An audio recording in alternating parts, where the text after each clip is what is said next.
Halo Santuy Family, berjumpa lagi dengan aku Anton, masih di channel Diet Santuy di playlist 7 penyebab dan solusi untuk berat badan stuck. Dan kali ini aku akan membahas salah satu penyebab berat badanmu stuck, yakni kamu itu punya badan yang pintar dan bisa bertahan diri kalau kamu lagi dalam kondisi defisit kalori.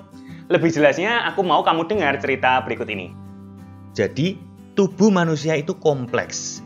Tubuh manusia ini bukan berarti 1 ditambah 1 sama dengan 2. Kalau 1 ditambah 1 sama dengan 2, maka seharusnya apabila ada orang dengan TDEE atau kalori keluar sekitar 2400 kalori, memutuskan untuk makan 1200 kalori, maka harusnya defisitnya 1200 kalori dong ya.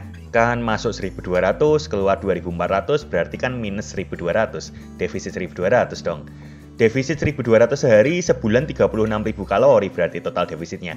Itu bisa turun berat badan sekitar 5 kilograman loh. Tapi sayangnya tentunya di atas kertas nggak demikian.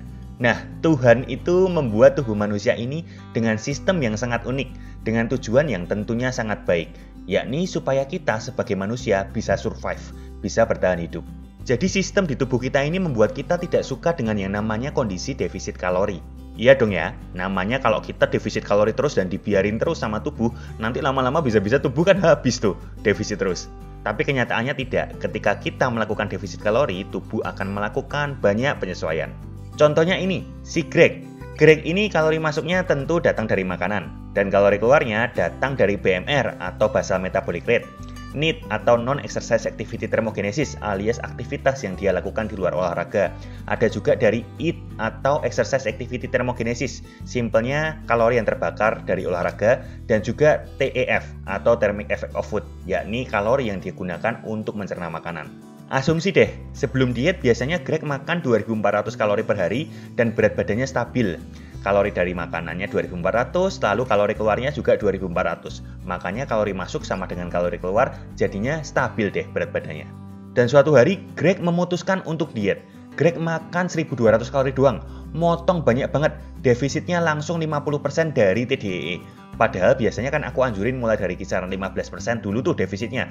Tapi ini Greg langsung aja motong 50%. Dikira dia makin cepat motong, makin bagus hasilnya.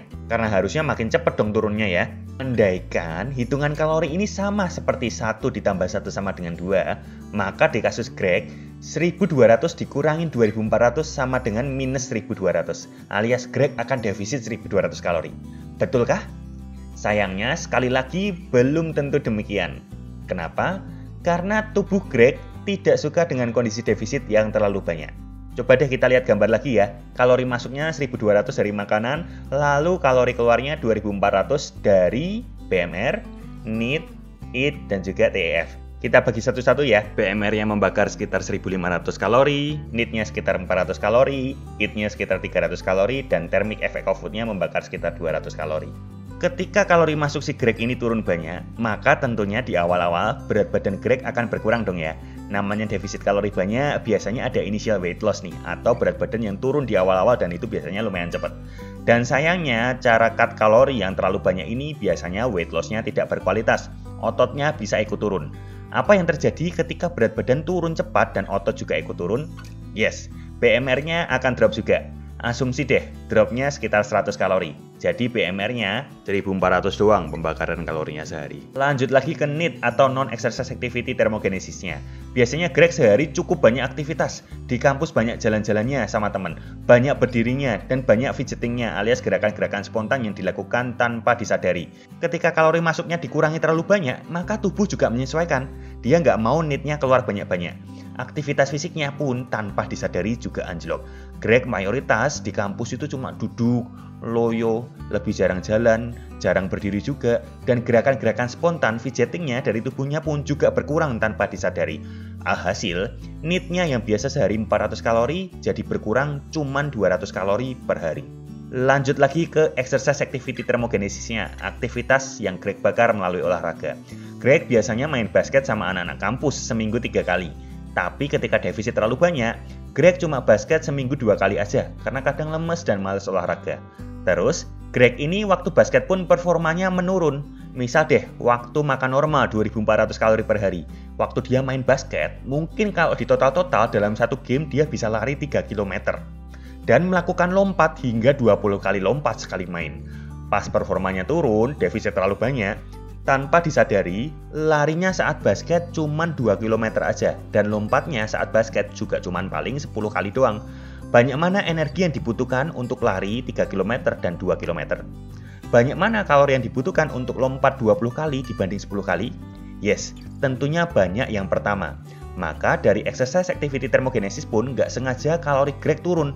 Belum lagi ukuran tubuh Greg yang sempat berkurang tadi tuh, jadi dia lebih ringan daripada sebelum diet, maka kalori yang terbakar untuk beraktivitas dari olahraga pun juga akan turun. Eat-nya biasanya 300 kalori per hari, jadi cuma 150 kalori per hari. Dilanjutkan lagi deh ke thermic effect of food. Kalau ini simple banget sih. Asumsi thermic effect of food-nya waktu 2400 kalori itu 200 kalori per hari ya. Karena kurangin porsi makan dari setengahnya, ya thermic effect of food-nya mungkin jadi 100 kalori per hari. Karena kan makan cuma setengahnya tuh, jadi energi yang dibutuhkan untuk mencerna makanan juga turun banyak. Dan penyesuaian tubuh tadi begitu di total gitu ya, ternyata TDEE-nya turun banyak juga nih.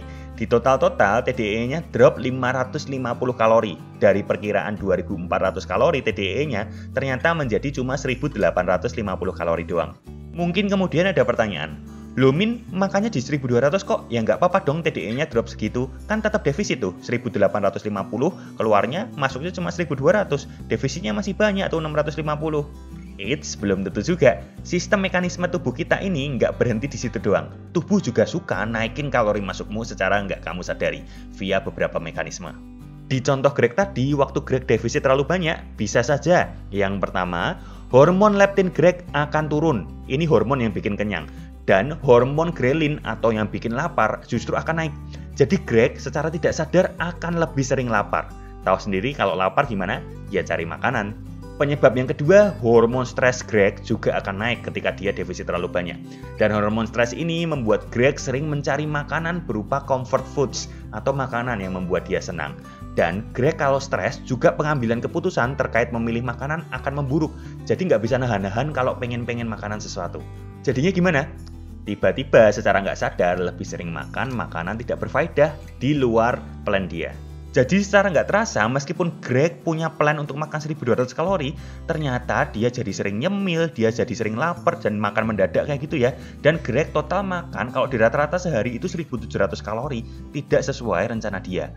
Jadi tadi prediksi awal makan 1200 keluar 2400 jadinya defisit 1200, ternyata jadinya masuk 1700 keluar 1850, defisitnya cuma 150. Jauh banget dari prediksi awal. Nah, mungkin ini juga yang terjadi pada kamu kalau berat badanmu stuck, di mana badanmu itu tidak suka dalam kondisi defisit kalori dan akan mencoba melawan dengan berbagai mekanisme yang menambah kalori masukmu secara tidak kamu sadari, serta mengurangi kalori keluarmu secara kamu tidak sadari juga.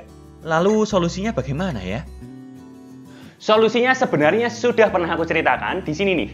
Di playlist 8 langkah meningkatkan metabolisme tubuh, di mana aku sudah menjelaskan satu-satu bagaimana caranya supaya badanmu itu memiliki metabolisme lebih banyak. Jadi faktor-faktor yang diturunkan tadi itu bisa kamu tingkatkan lagi dan kamu maksimalkan.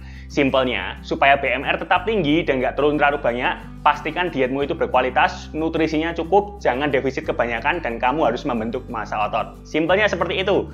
Untuk thermic effect of food-nya, pastikan makan banyak protein. Untuk need-nya, pastikan tetap aktif bergerak ketika kamu defisit kalori. Jadi paling gampang sebenarnya pakai step counter kayak gitu ya. Pastikan minimal sehari kamu jalan berapa langkah. Untuk memastikan ketika kamu defisit kalori, kamu tetap ada pembakaran kalori yang konsisten dari langkahmu tadi. Selain itu, pastikan juga eat-nya atau dalam artian exercise activity thermogenesis alias kalori yang kamu bakar melalui olahraga itu juga tinggi. Jadi jangan gara-gara defisit kalori tiba-tiba olahraganya loyo. Pastikan program latihanmu baik dan juga ada latihan untuk membentuk otot juga. Detailnya memang aku sarankan supaya kamu menonton playlist metabolisme ya, karena itu sudah lengkap banget aku bahas di situ satu-satu lebih detail lagi.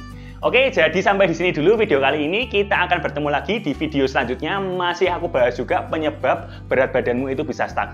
Dan video setelah ini menarik banget karena aku akan bahas cara menurunkan berat badan 5 kg dalam waktu 1 minggu di video setelah ini. Nah, kalau kamu nggak mau ketinggalan, pastikan kamu subscribe, lalu pencet bel notifikasinya juga, like jika video ini berguna, dan tinggalkan komentar di bawah kalau ada pertanyaan. Kita berjumpa lagi di video selanjutnya.